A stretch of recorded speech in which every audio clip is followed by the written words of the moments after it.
Europe 1. Et le journal de 6 heures présenté par Roman Oquet. Bonjour Roman. Bonjour à tous. Ne comptez pas sur lui pour parler de défaite. Ce mot-là, Bolsonaro ne l'a même pas utilisé. L'ex-président brésilien battu aux élections a pris la parole hier soir. Un discours de plus de 2 jours après l'annonce des résultats. Oui, et 2 minutes à peine depuis le palais présidentiel de Brasilia, le strict minimum, on peut le dire.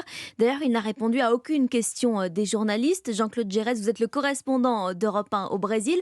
Dans quel état d'esprit était justement Jair Bolsonaro ? Eh bien, on l'a senti amer. Personne n'a été surpris par la brièveté de son intervention, mais tout le monde espérait au moins qu'il reconnaisse formellement sa défaite. Or, Jair Bolsonaro n'a même pas cité le nom de Lula.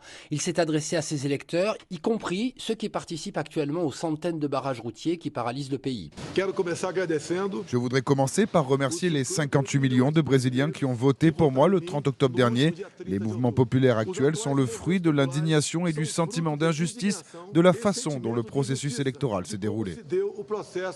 Si Jair Bolsonaro n'a pas félicité son adversaire, il a tout de même laissé entendre qu'il respecterait le verdict des urnes.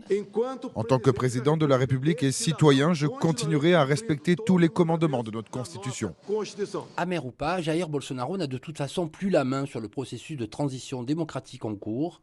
Dans la perspective de la passation de pouvoir le 1er janvier, son vice-président et celui de Lula ont déjà commencé à travailler sur le processus de la transition. Jean-Claude Gérès, correspondant d'Europe 1 à Rio de Janeiro, a noté que le nouveau président brésilien Lula a annoncé sa présence en Égypte la semaine prochaine.